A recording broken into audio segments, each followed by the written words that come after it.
मा सोलिबाय थादों ससियेल मिडियायाव जोंनि इउटिउबाव बा गुबुन गुबुन मिडियाफोराव मोनसे बाथ्राखौ नोंथांमोना नुबाय थादों साननै जाबाय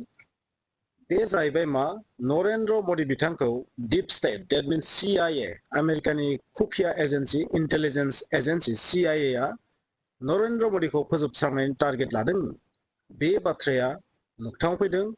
आरो ढाकायाव ISI नि एजेन्ट आरो CIA नि एजेन्ट हटेलाव थैनाय अबस्थायाव मोननाय जादों आरो बेवहाय जाय हाथियारजों बुथारदों बे जेबो हाथियार नङा बे जाबाय पल'नियाम नामनि जि एलिमेन्ट्स बे पल'नियामा मोनसे गुदिमुवा बे पल'नियामा जोबोर पयजनास मोनसे गुदिमुवा बे जुदि इसे नोंथांनि देहायाव थाङो नोंथाङा दसे समावनो मा जागोन डेथ स' बेबायदि मोनसे निउस सोलिबाय थादों बेनि सायाव आं बांद्राय बुङा स' दावहाखौ मानसिफोरा सानो एकदम हाथियारजोंल' दावहा जायो खुगाजोंल' दावहा जायो नाथाय बास्तबाव सबसे गिलु बालु दावहाया जाबाय सिं सिं जायो जायखौ जों नुवा इंटेलिजेंस वार होनना बुङो जायखौ ना माने मोनसे हादरनि इंटेलिजेंस एजेन्सि आरो गुबुन मोनसे हादरनि इंटेलिजेंस एजेन्सिजों मा जायो दावहाया सोलिबाय थायो आरो बे दावहायाव जाय देरहायो बेनो बुहुमखौ गादबनो हायो नोंथांमोना बे बाथ्राखौ गोसोआव लाखि आमेरिकाया दिनै बुहुमनो जाबायदि टेक्न'लजि प्रभाइडबो खालामदों नाथाय मोनसे बाथ्रायाबो रियेल आमेरिकाया माब्लाबाबो गावसोरनिख्रुइ बे बुहुमनि रावबो हादरखौ गोजौआव थांजानायखौ लुबैया दिनै रासिया आरो चीन हादरजों आमेरिकाया मानो गोरोबा मानोना बै हादर मोननैया आमेरिकाजों समान समान टक्कर होगासिनो थादों आरो बे बिथिङाव भारतआबो दिनै बे टक्करनि लामायाव फैदों आमेरिकाखौ दिनै टक्कर होनो थांगासिनो दङ खायसे खायसे बिथिङाव दिनै भारतआ चीनखौबो बारस'लांदों दिनै बुहुमाव माने 4th 5th लार्जेस्ट इकनमियावनो इन्डियानो दङ स' इन्डिया गोबां बिथिङै डेभेलप जाबाय आरो बेयो माब्लाबाबो आमेरिकानि थाखाय सहायथाव नङा बेनिखायनो नरेन्द्र मदिया जेब्लासिम थागोन इन्डियायाव अब्लासिम भारतखौ माब्लाबो जेबो खालामनो हानाय नङा आरो बे डेभेलपखौ हमथानो हानाय नङा बेनिखायनो जानांगौ CIA आ बे मोनसे टारगेटखौ लाबाय बेनि सायाव आं बांद्राय बुंला दा बुंनो गोनां बाथ्राया जाहैबाय बेथ' जोंनि हादरनि बाथ्रा बिनि सायाव माब्लाबाफोर नोंथांमोन आङो डिटेल्स खौरां लाबोनो नाजागोन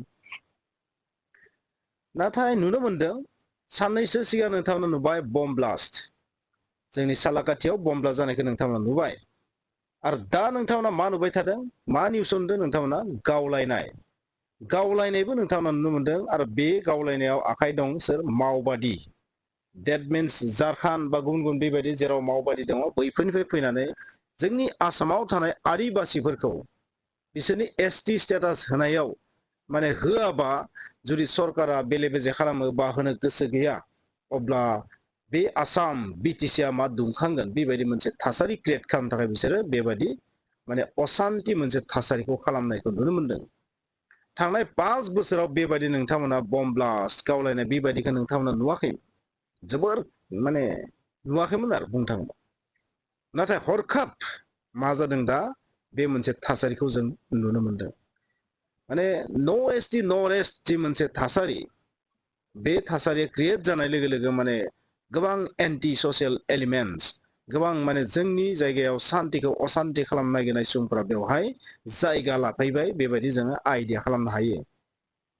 माखासे इंटेलिजेंस अफिसार बा इंटेलिजेंसनि नलेज थानाय सुबुंफोरा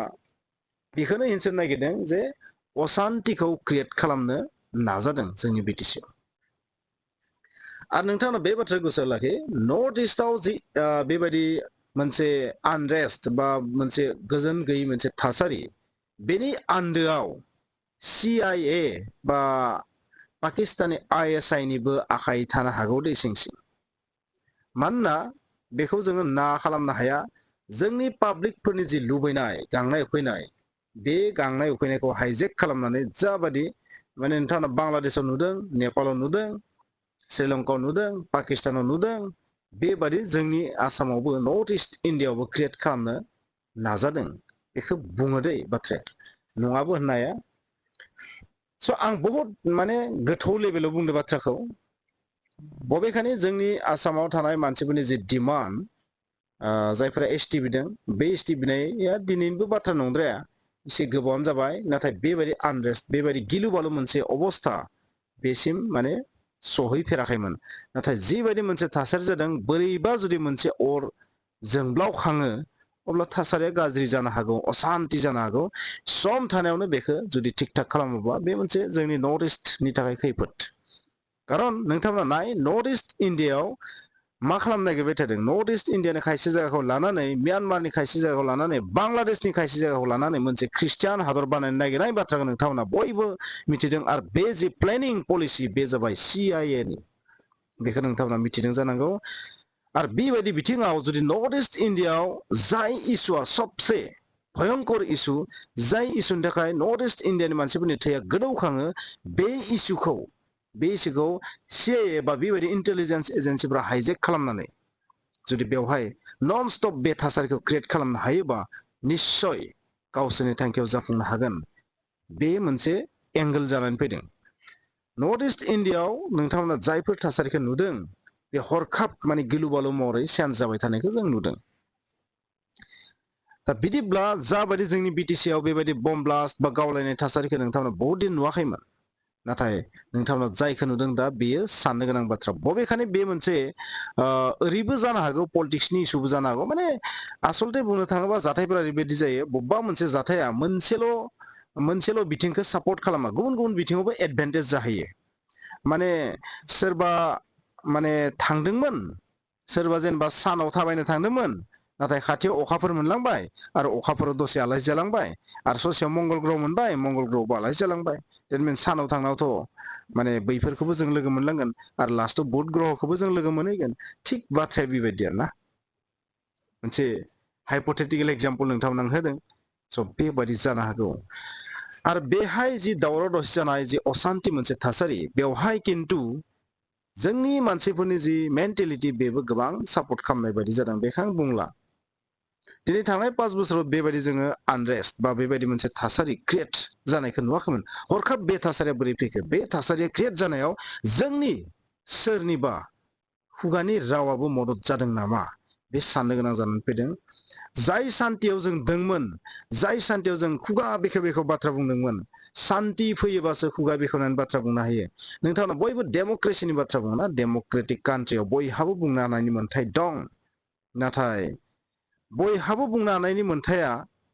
दिनै लासै लासै खमिलांनायनि लामायाव बेबायदि जुदि हाथियारनि जुदि कम्पिटिसना जुदि फैफिनोबा BTC आव नोंथाङा माब्लाबो खुगा खेवनानै बाथ्रा बुंनो हानाय नङा बेनिखायनो बै जि गोजोन बेखौ अरायबो कन्टिनिउस खालामना लाखिनो हानांगोन बेनि बिबाना जोंनि रायजो राजानिनो दिनै सोरबा इन्टेलिजेन्स एजेन्सिनि फाव फान्दायनायावनो जुदि गासै नर्थ इस्टआनो जुदि असान्ति जायोबा अब्ला जोबोद दुखुनांथाव मोनसे थासारि जागोन आरो बेनिफ्राय जों खारग'नाय नङा BTC आबो खारग'नाय नङा जिबायदि मोनसे प्लेनिं लादो ना ओमफ्राय जोंनि बे जायगानि लकेल नर्थ इस्ट आसाम BTC बा गुबुन गुबुन स्टेटनि मानसिफोरनि जि डिमान्ड बै डिमान्डफोरा ओरैबायदि टाइपनि डिमान्ड बै डिमान्डआव बैबायदि इन्टेलिजेन्स एजेन्सिया आखाइ होनो बारा गेदेर बाथ्रा नङा पुरा चान्स दं मणिपुरा दिनैसिम मानो शान्ति जायाखै नागालेण्डआ दिनैसिम मानो शान्ति जायाखै थारैनो सोरनिबा माबा मोनसे दं म्यानमारा दिनै मानो अशान्ति म्यानमारा दिनै माने थान बान डेस्ट्रय जाजोबलांगोन बांलादेशआ दिनै मानो CIA बायदि इन्टेलिजेन्स एजेन्सिनि न' जानानै दङ दिनै सेन्ट मार्टिन आइलेण्ड बांलादेशनि जि Saint Martin island not from West Indies Caribbean बे आइलेण्ड खोनाखै बेबायदि नामा एखे बहुत बेलेग बेलेग जायगायाव थानो हागौ सेन्ट मार्टिन नामा निश्चय Caribbean island that means West इन्डिजआवबो थानो हागौ नाथाय बै जि बांलादेशनि सेन्ट मार्टिन आइलेण्ड बेखौ जि बेस बानायनो नागिरबाय थानाय आमेरिकाया नाथाय बेखौ बांलादेशआ दिनैसिम होआखै आरो दा थानाय जि मोहम्मद इउनिस बे थारैनो बेखौ होनो हागौ बेथ' एन्टि इन्डिया आरो बे मोहम्मद इउनिसनि समाव बांलादेशआव जि थासारि जादों एन्टि इन्डिया जि मोनसे बेवहाय प्रजेक्ट सोलिबाय थादों बे जोबोर साननो गोनां आरो बेनिफ्राय जोंनि नर्थ इस्ट इण्डियानो फार्स्ट साइड इफेक्ट जाग्रोगोन बिदिब्ला नोंथांमोना बुजिबाय जोंनियाव दा जि मोनसे अशान्ति थासारिखौ नुजेननो हमदोंना नेक्स्ट उननि समफोराव माबादि नुलांनो हागौ बे बहुत साननो गोनां जाबाय गासैबो सानै हयै बाथ्रा बुंनायाबो सानै हयै जानांसिगोन आरो दावहायाबो सानै हयै जानांसिगोन दिनै बे थासारिखौ जों हरखाब नुनायनि आन्दोआव मा दं बे बिराद साननो गोनां बेखौ जों सा नायनानै जेबो बुजिनो मोना बिनि आन्दोआव मा दं बे बहुत साननो गोनां जादों मेन कारनाथ' जों गावनोखा जों गावनो गोरोन्थि मावखादों जोंनि गोरोन्थिनि थाखाय गुबुना एडभान्टेज लासिगोन आरो बै समाव सोरबा एन्टि इन्डिया एलिमेन्ट्सफोरा फैनानै बेवहाय चान्सबो लासिगोन आरो बेवहाय जोङो पुतला बादि पापेट बादि जानांसिगोन बर' जाथिया